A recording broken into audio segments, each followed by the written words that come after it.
المغرب كسبانه مصر في كل حاجه، في كل حاجه، فرق سماء وارض بين فوزي لقجع رئيس الاتحاد المغربي اللي كل هدفه اعلاء اسم المغرب واعلاء منتخبات المغرب والوصول للمغرب لاعلى مستويات، وبين هاني ابو ريده اللي كل هدفه انه يكتم اي صوت بيكشف بلاويه. ود واحترام بره بقى عن المغرب اللي متضايق قوي من صعود الجزائر، وان السبب في صعود الجزائر منتخب مصر. فده تجن، دي بقى دي تعمل له الجنونه، دي تجن لقجع دي بقى، ان احنا نبقى سبب في صعود الجزائر.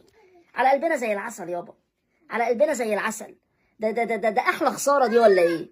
ده كل ده الف مبروك لشعب الجزائر على صعود الثلاث منتخبات العربيه لامم افريقيا تحت 17 سنه، منتخب مصر ومنتخب الجزائر ومعاهم منتخب المغرب. المغرب اللي هو بطل افريقيا في المكتب اللي كان خسران افريقيا بقاله 51 سنه ما عرفش ياخدها وعلى ارضه بهدف بابا جي. السلام عليكم. رسالة محبة وتقدير من مغربي إلى أهل مصر الكرام، إلى أهلنا وأحبابنا في مصر، أرض الكنانة وقلب العروبة النابض.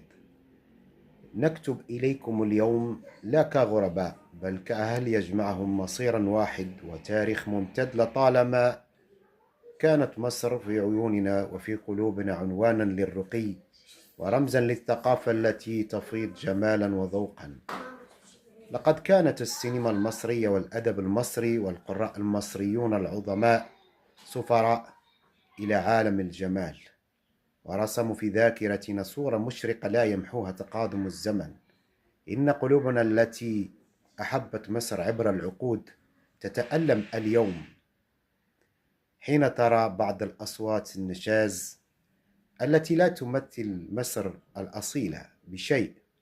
يؤسفنا أن نرى قلة من أصحاب النفوس الضعيفة الذين سقطوا في فخ الإساءة والمزايدات الرخيصة، خاصة في ساحات الريادة أو في استغلال الخلافات السياسية العابرة، ليحولوا تلك المنابر إلى منصات للتجريح بدل أن تكون جسورا للتقارب. إلى عقلاء مصر، إلى الحكماء والأوفياء، إلى المثقفين والمبدعين الذين يحملون شعلة مصر الحضارة، أنتم صوت العقل وأنتم حراس هذا التاريخ العظيم. ندعوكم أن ترفعوا أصواتكم عاليا لتقولوا إن هذه التصرفات لا تليق بمصر ولا تعبر عن قيمها. إن هؤلاء الذين يسيئون إلى إخوانهم العرب لا يسيئون إلينا فحسب، بل يسيئون إلى مصر الأم التي علمت العالم أدب الاختلاف ورقيه. نحن ننتظر عودة مصر إلى طبيعتها الأولى، مصر التي توحد ولا تفرق، مصر التي تصدر الجمال والفن والحكمة، وليس تلك التي تنجرف خلف بداءات البعض أو أهواء السياسات الضيقة.